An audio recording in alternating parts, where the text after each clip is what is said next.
बहुत बहुत शुक्रिया इसके लिए।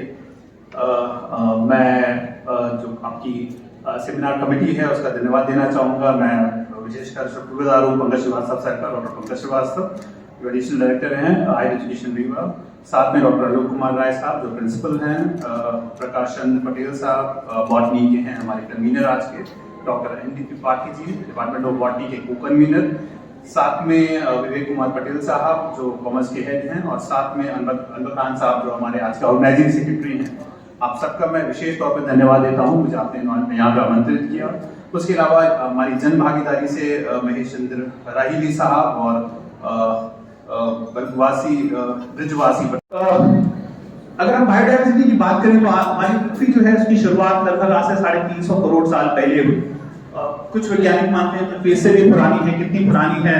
अंदाजन शायद 1300 करोड़ साल बाद भी पुरानी हो सकती है। लेकिन ये बात तय है कि हमारी पृथ्वी लगभग 350 करोड़ साल पुरानी, कम से कम इतनी पुरानी तो है ही है। और इस 350 करोड़ साल में 300 करोड़ साल वो समय है जिसे हम प्री कैम्ब्रियन कहते हैं। इस 350 करोड़ साल के शुरुआत में पृथ्वी एक आग का गोला थी, और इस 350 करोड़ साल के लगभग 300 करोड़ साल के अंत तक आते आते पृथ्वी हमारी इतनी ठंडी हो गई कि इसे आइस बॉल कहा जाने लगा। पृथ्वी के चारों तरफ से बर्फ ही बर्फ। और इसी बीच में पृथ्वी की सबसे इंटरेस्टिंग घटना हुई कि शुरुआती जो हमारा वायुमंडल था उसमें ऑक्सीजन नहीं था।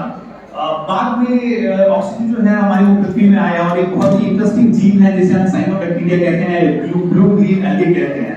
इन्होंने फोटोसिंथेसिस किया और ऑक्सीजन को हमारी पृथ्वी में डाला, जिसे ग्रेट ऑक्सीडेशन पीरियड कहा जाता है।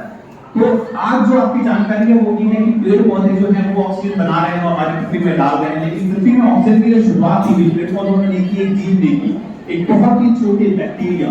और इस जीव ने जैसे ही हमारी पृथ्वी में फोटोसिंथेसिस के थ्रू ऑक्सीजन है वो पंप करना शुरू किया, हमारा जो एनवायरनमेंट है अचानक से वो बहुत रिच हो गया ऑक्सीजन से। और जैसे ही ये ऑक्सीजन से रिच हुआ, लगभग ठीक आज से 50 करोड़ साल पहले एक घटना हुई ठीक यहाँ पे, जिसे कैम्ब्रियन एक्सप्लोजन कहा जाता है। कैम्ब्रियन एक्सप्लोजन कोई विनाशकारी घटना नहीं थी। Cambrian explosion basically explosion of life था, यानी जीवन का विस्फोट था। आज से ठीक 50 करोड़ साल पहले देखते ही देखते पूरी दुनिया में जीवन चारों तरफ फैल गया। वो पेड़ पौधे थे और वो जीव थे। अचानक से जो पृथ्वी थी जो बिल्कुल सागी थी और सुनसान थी, उसमें जीवन चारों तरफ आ गया और अचानक से बायोडायवर्सिटी आ गई। बायोडायवर्सिटी जैसा आपको पता होगा variety of life, plant and animal life. जितनी ज्यादा वैरायटी जिस क्षेत्र में होगी हम कहेंगे कि बायोडायवर्सिटी उतनी ज्यादा रिच है। तो एक विस्फोट के साथ जिसे कैम्ब्रियन एक्सप्लोजन कहते हैं, चारों तरफ पृथ्वी में जीवन फैला और फिर वो जो जीवन है वो आज तक चल रहा है, बायोडायवर्सिटी है वो आज तक चल रही है। इंटरेस्टिंग बात ये है कि जो बायोडायवर्सिटी है वो एक दूसरे से इंटरलिंक्ड है। आप इंसान में कभी भी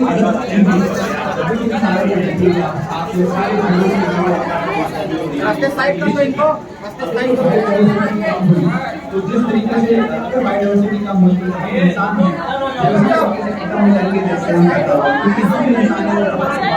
क्योंकि 10 लाख साल पहले हमारा पृथ्वी में आया, तो बायोडायवर्सिटी के साथ बायोडायवर्सिटी के बाद हमारा अस्तित्व में आया। और जैसे जैसे बायोडायवर्सिटी कम होगी हमारा अस्तित्व जरूर घटेगा।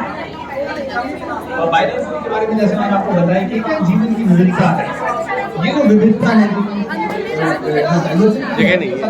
बॉटनी से स्टडी करना शुरू किया। ऐसे में जो ज्योग्राफी और बॉटनी का ये संगम है ये बहुत इंटरेस्टिंग है।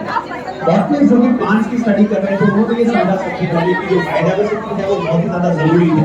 जैसे कि बॉटनी की स्टडी कर रहे थे, बॉटनी की स्टडी करते करते बायोडायवर्सिटी शब्द जो है शुरुआत में बायोडायवर्सिटी था, पर बायोलॉजिकल डायवर्सिटी थे, जो वैरायटी ऑफ लाइफ थी वो था।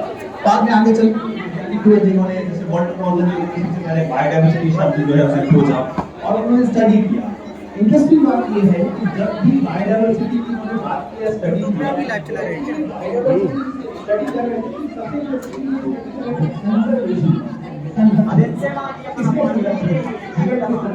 प्लांट लाइफ और एनिमल लाइफ। तो ये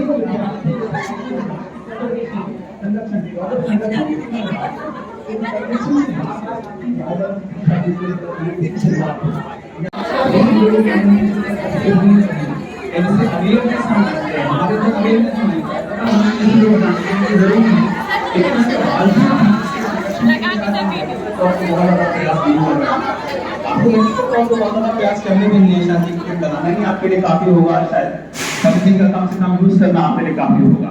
तो ये जो कंजर्वेशन है ये बहुत इंपॉर्टेंट है, और ये कंजर्वेशन तभी हो पाएगा जब ये कंजर्वेशन आपकी तरफ से हो, व्यक्तिगत तौर पे आप ये सोचें कि आप जीवन में क्या कर सकते हैं इस बायोडायवर्सिटी का कंजर्वेशन करने के लिए। तो बायोडायवर्सिटी में बात करें तो सबसे ज्यादा खतरा है वो हम इंसानों से है, और हम इंसान इसका संरक्षण करेंगे, और जो संरक्षण करेंगे उस संरक्षण के लिए एक बहुत ही शानदार तरीका है, जैसे प्रेसिडेंट कॉन्फ्रेंस में इसके बारे में बात की गई। तो हमेशा गर्म रहें और हमेशा ये गर्म रहेंगे।